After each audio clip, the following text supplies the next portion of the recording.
Now before I give my thoughts on how I think Treyarch should remaster Call of the Dead, I wanted to let you guys know that we actually got some pretty big leaks on Twitter from the Woo Lads last week. Now if you don't know who they are, there are a few guys who have been accurately leaking zombies info for a while now, and they just dropped some crazy info that greatly pertains to this video. In this screenshot, you can see a list of maps that are supposed to be getting remastered in Black Ops 4's second DLC season, and Call of the Dead is on that list. What's even more exciting is what's in the second screenshot. Call of the Dead is supposed to be faithfully remastered, while Transit will be reimagined. I have a whole video planned for the Transit part of the tweet, but I thought it would be good to let you guys know that there's a very good chance that we will in fact be seeing Call of the Dead in Black Ops 4. Now, just a quick disclaimer, I want to be clear that when I say remaster, I mean remaster. I don't mean reimagine, I don't mean going from Mob of the Dead to Blood of the Dead or 5 to Classified. Those are totally different maps. Alright guys, so the first thing I wanted to talk about with Call of the Dead is its gameplay, and more specifically the complaints that will often come along with people who are just starting to play the map. Easily the biggest complaint that I hear when people are talking about Call of the Dead is George. And when it comes to George, the most common complaint I hear about him is that he gets in the way. Now honestly, I can only think of one specific thing that would get him out of your way, but I have thought of one other more vague way of getting him out of your way. So to me, the most obvious fix for this seemed to just be to slow George down. Now George is already really slow, but I think that he could be slowed down just a little bit more so that he doesn't catch up to you and screw up your train so much. The only other thing that I could really think of when it comes to George would be to just give him something else to do on the map other than chase you. The problem with this idea is that, in effect, George will become a Blight Father, which I don't think anyone wants. The second most common complaint that I hear with George is that his roars stun you and makes the zombies into super sprinters. And guys, I completely agree with this one. I don't think that George should be able to stun you at all with his roars, and I don't think that he should be able to create super sprinters on demand until at least after round 30. I found that this ability of George creates a lot of really unnecessary and irritating downs. And the last complaint that I hear about George is that he comes back too quickly after being killed. This complaint I don't hear very often, and I think it's because a lot of people don't really play Call of the Dead, and the ones that do typically won't kill George that many times. And for those of you who don't know, George will actually come back only 2 rounds after you kill him. I think that increasing this gap from 2 rounds to 5 to 7 rounds would actually create a better atmosphere in the map where it actually feels worth it to get rid of George for a while. Now another thing that really seems to bother the player base of Call of the Dead is the weather. This one doesn't bother me so much, in fact I really think it kind of throws up the map a little bit. But a lot of people will complain about the weather being very random and disorienting. Now I actually have an idea for this, but I'll talk about it a little bit later once I get into Easter eggs. However, I don't think that it would be a good idea to get rid of the weather altogether because it creates a sense of relief once it finally goes away. And now for the most complex issue that I ran into while making this list, bad wonder weapons. Call of the Dead is a really unique map because it's the only map to have 2 totally unique wonder weapons on the map.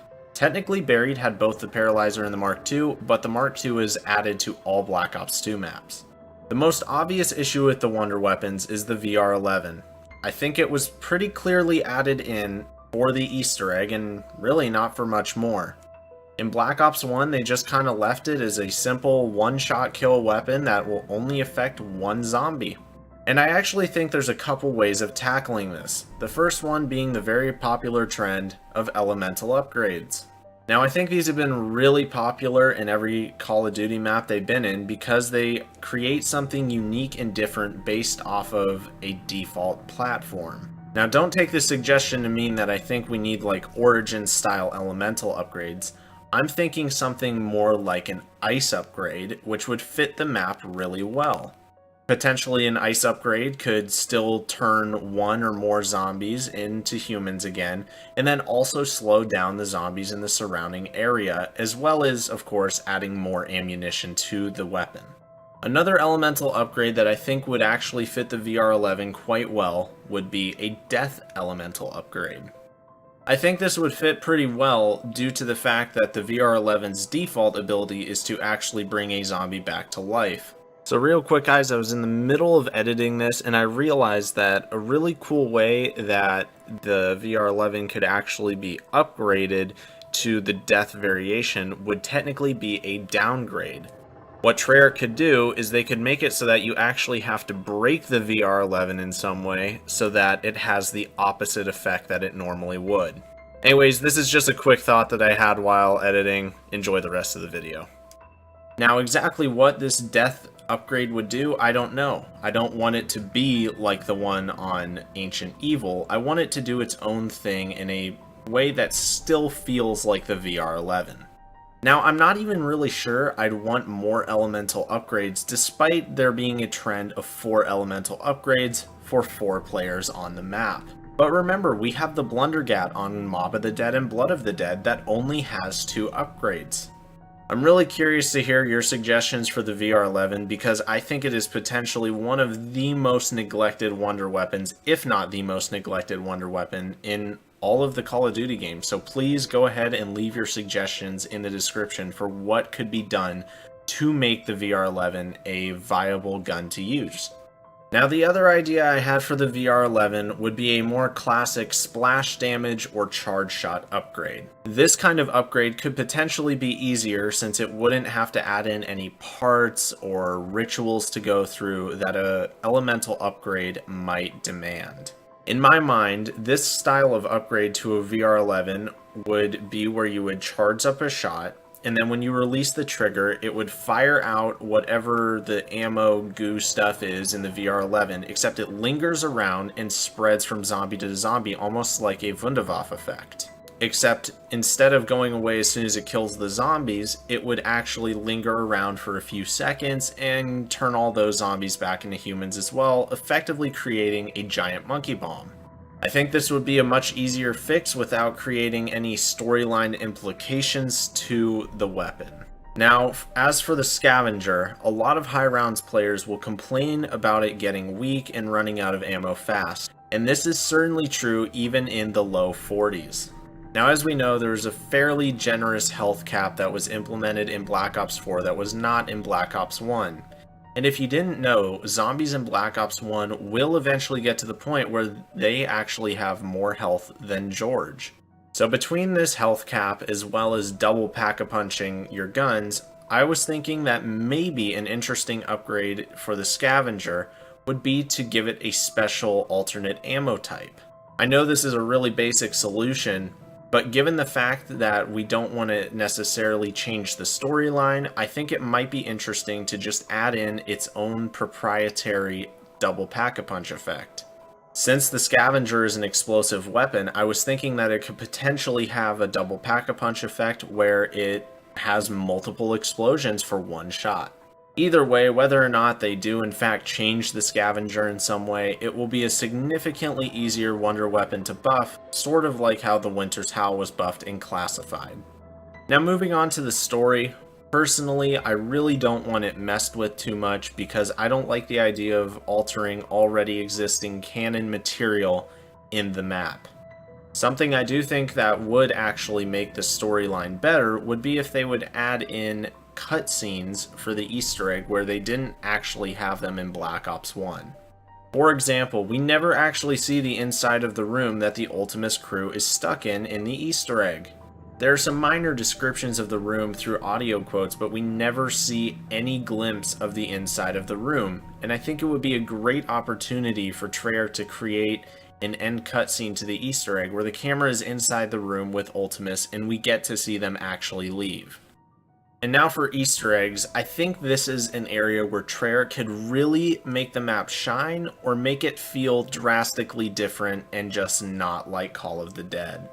As many players have stated, the fog just really annoys them, and personally, I don't find an issue with it, but many people do have a problem with it. So I thought that this would be an interesting way of addressing that issue that some players have. I think there should be a small Easter egg that completely removes the fog from the game. It could be something with the foghorns or the dials and levers in the ship, or just some new detail on the map that wasn't in Black Ops 1. The possibilities here are numerous with how much stuff Treyarch could potentially add to a remaster, but I'm sure this would be a pretty simple Easter egg to implement into the game to make those people happy. Another thing I brought up before was cutscenes. One of the things that I think was really missed in Chronicles was cutscenes. For those of you who played zombies before Black Ops 3, you remember that cutscenes were pretty much non-existent with the exception of Origins in the whole storyline. I think with the addition of an end cutscene that would show us the inside of the room and give us some details on Ultimus while they're in the room, I think it would really help shape our understanding of Call of the Dead without actually changing anything in the story material. Now, I saved my favorite Easter egg for last, and for those of you who watch me play this on stream, you know this is something I want so badly in Call of the Dead. But I think it would be really cool if there was a way to actually upgrade the Wunderwaffe that you get in the map. So if you guys didn't know, there's actually two ways of obtaining a Wunderwaffe on Call of the Dead. The first time you'll obtain a Wunderwaffe on Call of the Dead is upon completion of the Easter egg. Before Richthofen and the Ultimus crew teleport out of the room, they will hand you a Wunderwaffe drop that acts very similarly to a death machine. The thing that's special about this drop is that although it acts like a death machine, it will not go away until you run out of ammo, and max ammos do in fact affect the drop. Now the coolest part about the Wunderwaffe drop on this map is that that's only the first one you'll get. You'll get one every single time you kill George after completing the Easter egg. And this goes for every game too. If you complete the Easter egg one time in your lifetime, every single time you load up Call of the Dead after that point, when you kill George, you will get a Wunderwaffe. And the unfortunate part is that it doesn't last very long once you're around round 30. So I really think there's a pretty big need for a Wunderwaffe upgrade on this map. I really hope that Treyarch does add some way to upgrade your Wunderwaffe on Call of the Dead, really just because it goes away so fast and it's in need of more ammunition and a larger chain reaction for the zombies. Anyways guys, I'm really skeptical on whether or not Treyarch will actually pull off a good remaster of Call of the Dead. I really don't want them to remove things like George, the free Wunderwaffe, or the free perk bottles that give the map so much of its uniqueness and character. But if they do remaster Call of the Dead, I hope that they would consider some of the things listed in this video. Anyways guys, if you have any suggestions or critiques of anything mentioned in this video, please leave them down in the comments below, or in my Discord server, which is the last link in the description. I hope you guys have enjoyed this video and inspired you to pop Black Ops 1 back in and give Call of the Dead a try. Please leave a like if you enjoyed, and consider joining my Discord server to join the discussion. Thanks for watching the video, and I'll see you in the next one. Bye.